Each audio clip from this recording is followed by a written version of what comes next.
guys, now let's go into our second part of the analysis of the King Lear mind map. Again, remember, you go to your paper 2 notes book. I think I said page 97 is where this mind map begins, and we're now on to the next part of the map. So we are looking here at what happens after the abdication, and we're going to go and take Lear from the immediate post-abdication up to the climax of the play in Act 2, Scene 4. So we're going to do 7 slides here, and we'll see how long it takes. So we know that by Act 1, Scenes 3 and 4, and again, you'll see these in the more detailed act and scene summaries, the consequences of Lear's disastrous decision to abdicate become clear. He is interfering with Goneril's authority.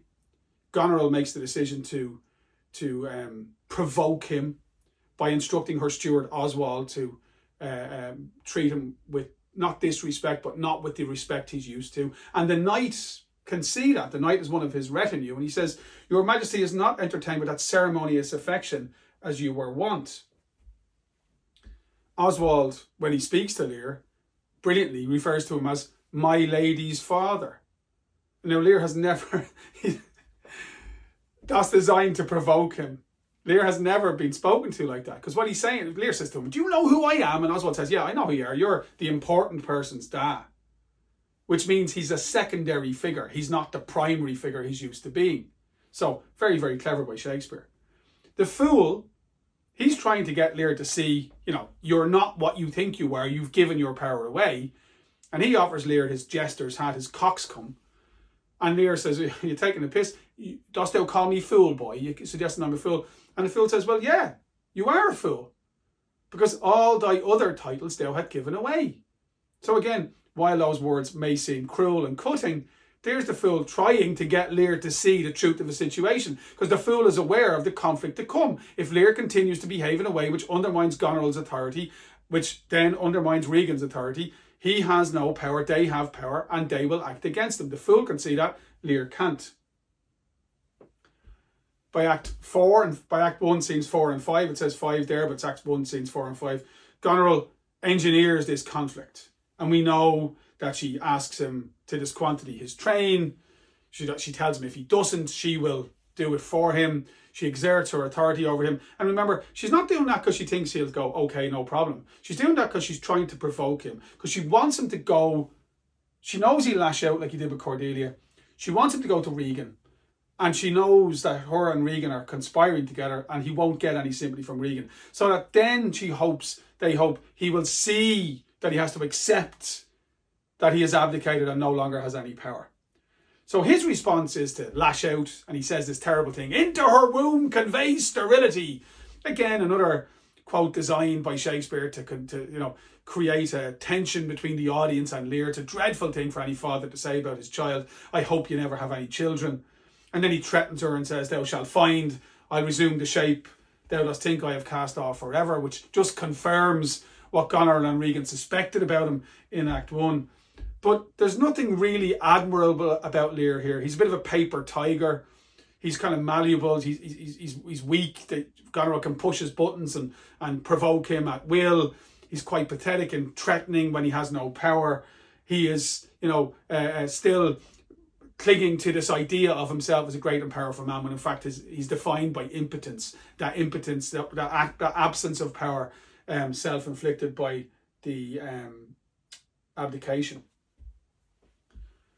As you know, he leaves Goneril's castle, he goes to Regan. Regan gets the news that he's coming, so she gets out of there and goes to Gloucester's castle, and he has to go on this really long and arduous journey, and then he arrives at Gloucester's castle. And this is the key climactic scene in the main plot of the play, Act 1, Scene 4, Act 2, Scene 4. You'll see it again in great detail on the main the act and scene summary videos.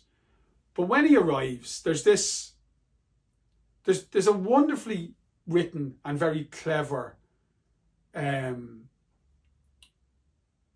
change in him from the beginning of the scene to the end of the scene. And essentially, at the beginning of the scene, he's still that guy that we don't really like, lashing out, losing his temper, threatening people. He demands to see Regan and Cornwall. They don't, jump because they don't have to anymore. And he's furious. Deny to speak with me. They are sick. They are weary. Mere fetches the images and revolt of taking off. And here he is again. He's shouting and he sees Kent in the stocks and he can't believe it. Just blind and so vain that he can't see what's going on. And, not an attractive figure. Then this sense of incredulity. They durst not do it. They could not. They would not do it. 'Tis worse than murder to do upon respect such violent outrage. These outbursts are they're evidence of his vanity. But as he says those words, one starts to feel, the audience starts to feel a little bit of sympathy for a guy who just can't comprehend what's going on around him. There are cracks forming in his world, and those cracks, are in his psychological makeup as well. He's starting to break here. And for me, it's that line, they would not do it. Durst is they wouldn't dare. Of course they dare, he has no power. Could not, yes they can, because they have power. But would, and you see, that's the really important part. The would is because he thinks they wouldn't do it because they love him. Because he's so amazing, they must love him the way he loves himself. And he's wrong about that. And that's a bit sad. And the dramatic irony of that starts to slightly change the tone. Now, that's mitigated by the fact that he says that not coming when he commands to jump is worse than murder, which is a great example of his hubris. But we're starting to see him suffer. And as the suffering gets worse, our perception of him begins to change.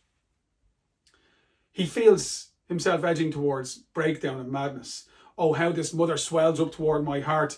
Hysterica passio. And then he's trying to keep control. Down thy climbing sorrow. So he's like, oh, Jesus. And you're going, oh, he's really struggling here. And he's an old man. And yeah, he's made mistakes. But come on, show him some compassion. You start to feel for him. And these insights, the fury kind of goes out of him. And these insights are spoken. We are not ourselves. When nature being oppressed commands the mind to suffer with the body. Like he's suffering physically. He's an old man gone on this very arduous journey. His mind is suffering along with his body.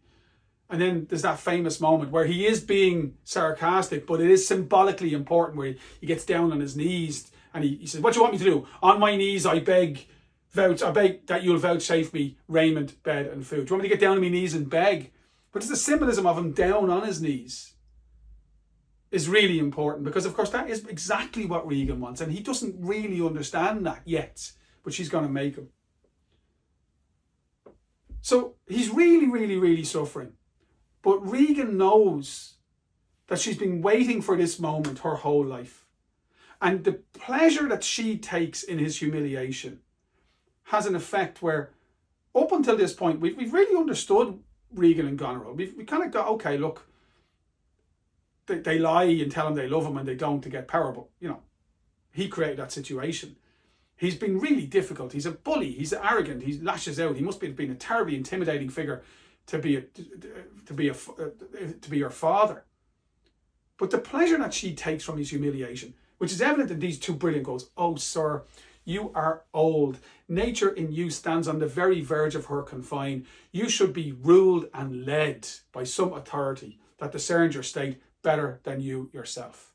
You should be ruled and led. She knows that those words are a dagger into his heart.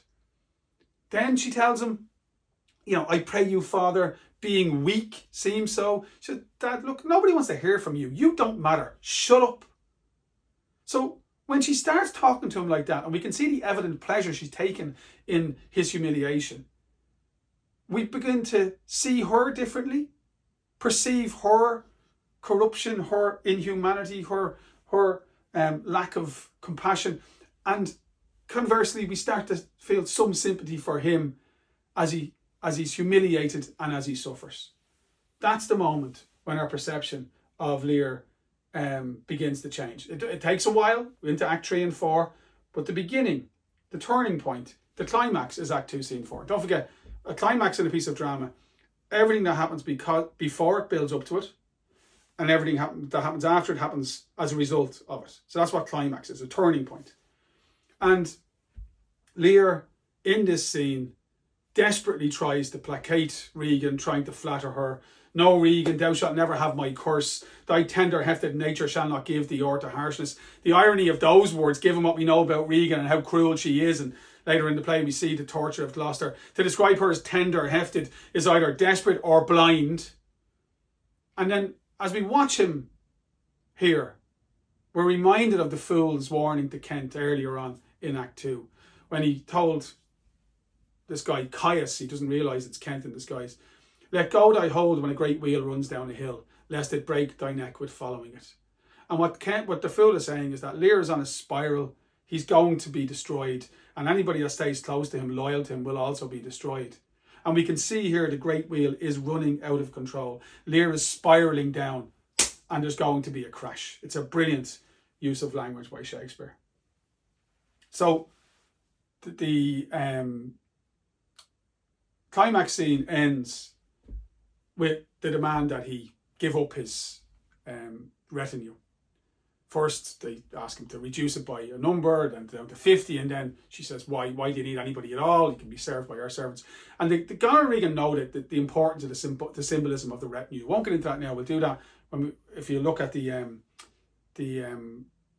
detailed analysis of Act 2, Scene 4 in that video. But the crucial thing here is that Lear won't humiliate himself. And he decides, he says, return to her and 50 men dismissed. No, rather I abjure all roofs and choose to wage against the enmity of the air. And that moment when he says, no, I'd rather be homeless. I'd rather go out into the storm than give up my dignity. That's heroic. It is heroic. We admire him there. We admire his willingness to suffer rather than be humiliated. And while, he has created this situation himself, and while he is fundamentally at fault for what is gone on here, there's still a change in our perception of him.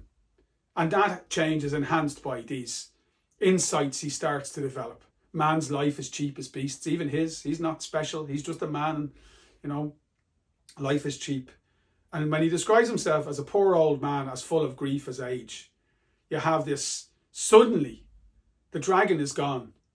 The bully of Act 1 is gone. Suddenly, you just have this vulnerable old fella who's clearly suffering greatly and being shown no compassion by his family. And suddenly, our view of him has really changed at the same time as our view of Gunnar and Regan has changed as well. And that's why Act 2, Scene 4 is such an important moment for Lear's character. And that'll be the end of our second piece of analysis of the Lear mind map. And we'll do the third one momentarily.